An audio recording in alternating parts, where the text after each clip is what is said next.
Donald was excited.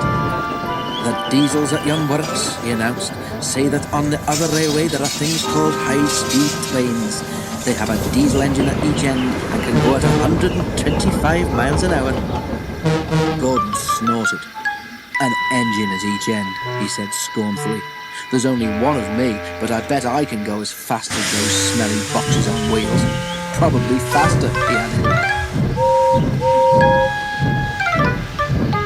Gordon was still bragging the next morning. "Speed's nothing to me," he said. "Why, one of my Doncaster cousins went at 126 miles an hour. I'll show these diesels a thing or two. Just you wait and see."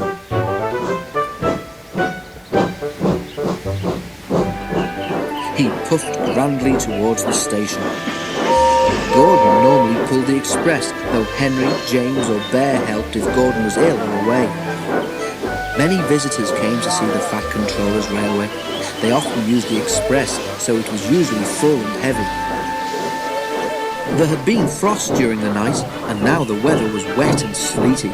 Sleet settled on the rails, making an icy film across their surface.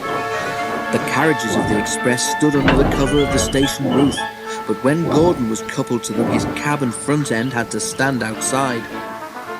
He grew colder and colder as he waited for the guard to blow his whistle and wave his green flag. "Come on," he shivered impatiently. "Let's get started." At last, Gordon heard the whistle. "Come on, come on, come on, come on, come on," he shouted as he tried to pull quickly away. But his wheels slipped on the icy rails. The sudden movement made water in his boiler surge forward, and Gordon's driver could not shut off steam. Gordon moved a yard and slithered to a standstill, held back by the heavy train. His wheels spun furiously, but neither Gordon nor his train budged an inch. "Help! Help!" wailed Gordon despairingly, but nobody could. His wheels spun until his rods ached, but he could do nothing to stop them. His driver tried every trick he knew. An inspector came and tried some more, but it was no good. The Fat Controller came to see what the fuss was about. He said several things to Gordon, but Gordon was making so much noise that he couldn't hear them. Sparks showered from the rails, but Gordon's wheels went on spinning. It was a quarter of an hour before Gordon had used up all his steam. Reduced pressure allowed the driver to close the regulator, and with a deep sigh of relief, Gordon felt his wheels stop turning. The silence was amazing. Donald came to take Gordon to the shed, and Henry came to pull the express. When the train had gone, workmen had to replace the rails where Gordon had been standing because his spinning wheels had worn deep grooves in them.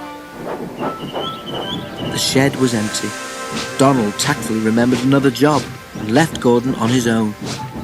But that night Gordon heard a whisper from close by.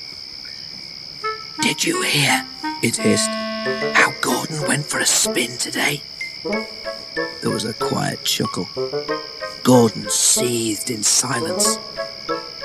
"High-speed engines are all very well," the whisper went on, "but Gordon ought to know by now that he's supposed to move his train too." Gordon snorted disgustedly, and with a gasp, the whisperer subsided into silence.